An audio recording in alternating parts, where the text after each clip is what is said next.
Breaking news! What if I told you the biggest threat to the Ravens' playoff dreams isn't the Bengals, the Chiefs, or even the injuries piling up, but something far more alarming happening inside their own huddle? A pattern that's been quietly growing all season long, and now, after this latest showdown, it can't be ignored. Ravens fans, what unfolded on Thanksgiving night may have exposed the exact reason this team could either take off or completely unravel. But before we dive into all the details, make sure you hit that like button if you're a true Ravens fan. It's always amazing to see fans of all ages supporting this team. And if you feel like it, comment, "Go Ravens," down below to let everyone know we ride together no matter what. The Ravens entered their Thanksgiving showdown with the Cincinnati Bengals as 7.5-point favorites. Everything was set. Primetime lights, a roaring home crowd, and a Bengals team without some of its top pass rushers. Baltimore had a chance to reassert its dominance in the AFC North and make a statement in front of a national audience. But once the game began,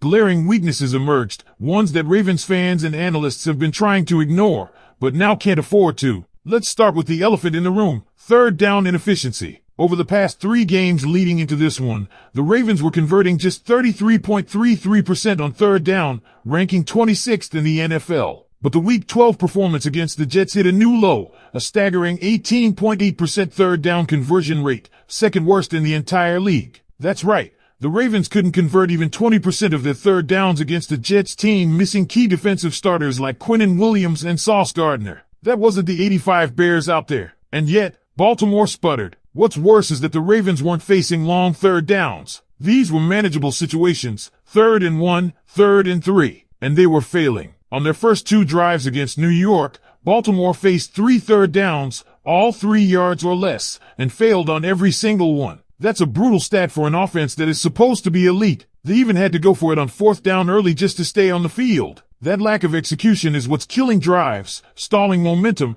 and forcing this team into situations they should be avoiding at this point in the season. Then there's Jamar Chase. Yes, him again. The wide receiver who has haunted the Ravens secondary in the past picked up right where he left off. Last season, he torched Baltimore for 2 monstrous games, 193 yards and 2 TDs in Week 5, and then 177 yards and 3 TDs in Week 10. 5 touchdowns, 371 yards, on just 21 catches. That's a nightmare stat line if you're in the Ravens secondary. And with his suspension over, Chase was back and ready to wreak havoc again. Enter Nate Wiggins. The young cornerback has been one of the few bright spots this season, and this game was his chance to make a name for himself. At just 22 years old, Wiggins has shown flashes of greatness, and there's no bigger stage to cement your status than locking down a superstar like Chase on primetime. Fans were watching closely. This wasn't just about a single matchup. This was about the future of the Ravens secondary. But protection issues up front continue to be a major concern.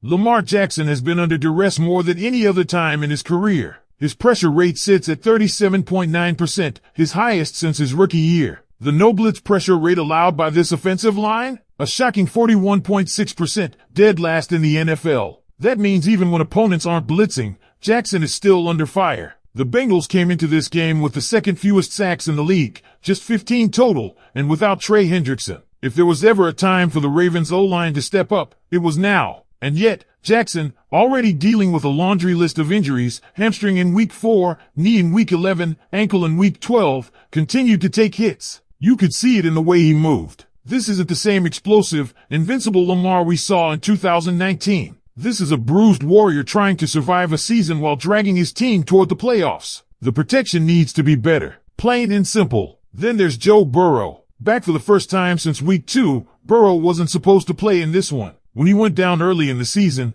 projections said mid-December for his return. But here he was, back, dangerous, and poised to ruin Baltimore's Thanksgiving. Everyone knows that when Burrow heats up, he's one of the best in the league, and the Ravens have been torched by him before. Last year, he racked up 9 touchdowns and just 1 interception in 2 games against Baltimore, throwing for nearly 820 yards combined. That's not something you forget. So the key? Pressure. The Ravens had to blitz, force him off his rhythm, get in his face. Cincinnati's O-line isn't dominant by any stretch. But if Burrow is given time, especially with a weapon like Chase, it's a wrap. And finally, there's the matter of finishing games. Ravens fans know this too well. Whether it's the Jets, the Browns, or the Bengals, the trend this year has been close finishes. And it all comes down to one play late in the 4th. Against the Jets, it was Marlon Humphrey forcing a fumble on Breece Hall that sealed the win. Against the Browns, it was clutch stops and late scores. But can that magic continue? Can the Ravens keep finding that one game-saving play every week? And if not, how far can this team really go? Because here's the truth, this team can't keep living on the edge. Every single week, we see the Ravens get into these tight fourth quarter battles. And sure, it makes for entertaining football, but it's a dangerous way to survive in the NFL. You don't win playoff games consistently by scraping by in the final minutes. You win by dominating the line of scrimmage, controlling the clock, converting on third downs, and closing drives with touchdowns instead of field goals or 3-and-outs. And right now, Baltimore is flirting too closely with disaster in every one of those categories. Let's talk more about the matchup that everyone was circling heading into this game, Nate Wiggins versus Jamar Chase. Look, there was a ton of anticipation around this. Wiggins, still only 22, has shown elite coverage skills and spurts, and fans were ready to see if he could rise to the challenge against the top 3 wide receiver in the league. But this wasn't just about shadowing Chase. This was about proving he belongs as a cornerstone piece in this secondary for years to come. The reality? Jamar Chase is a nightmare for any defensive back. His ability to stretch the field, shake defenders at the line, and make contested catches makes him a matchup problem even when doubled. And Baltimore knows this pain too well. The numbers he's put up against the Ravens are downright historic. And even if Wiggins played tight coverage for most of the game, all it takes is one busted play, one missed assignment, one moment of hesitation, and Chase can flip the game on its head. That's the burden of guarding a guy like him. Still, the fact that Wiggins was trusted with such a huge responsibility says a lot about how this coaching staff views him. They believe he's the future, and despite the massive expectations, he didn't shy away. He fought, he battled, and even if Chase got his yards, Wiggins wasn't backing down. That matters in the long run. Meanwhile, Lamar Jackson continues to be the centerpiece of everything this team does, and it's time we acknowledge just how much he's been carrying despite not being anywhere near full strength. Since week 4, it's been one injury after another, hamstring, knee, ankle, and yet, he's still suiting up, still fighting, still trying to make plays. But let's be real, he can't do it alone. There's been a lot of talk about his lack of rushing production this year, and it's valid, but it's not entirely on him. When your offensive line is collapsing on non-blitz downs at a league-worst rate, when defenses can rush 4 and still pressure the quarterback nearly 42% of the time, your mobility becomes a survival tactic, not a weapon. Lamar hasn't lost a step. He's just been forced into survival mode.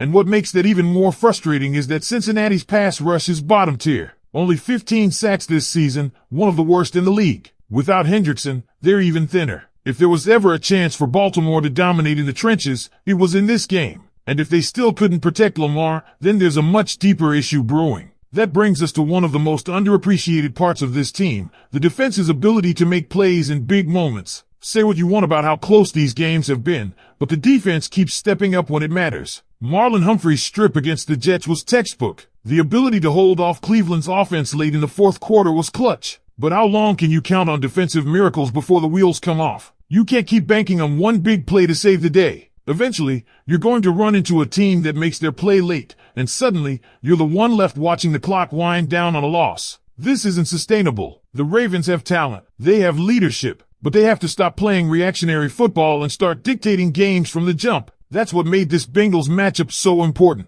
Not just because it was a divisional game. Not just because of the rivalry. But because it was a measuring stick. You had a banged-up quarterback on the other side returning from injury. You had their top pass rusher sidelined.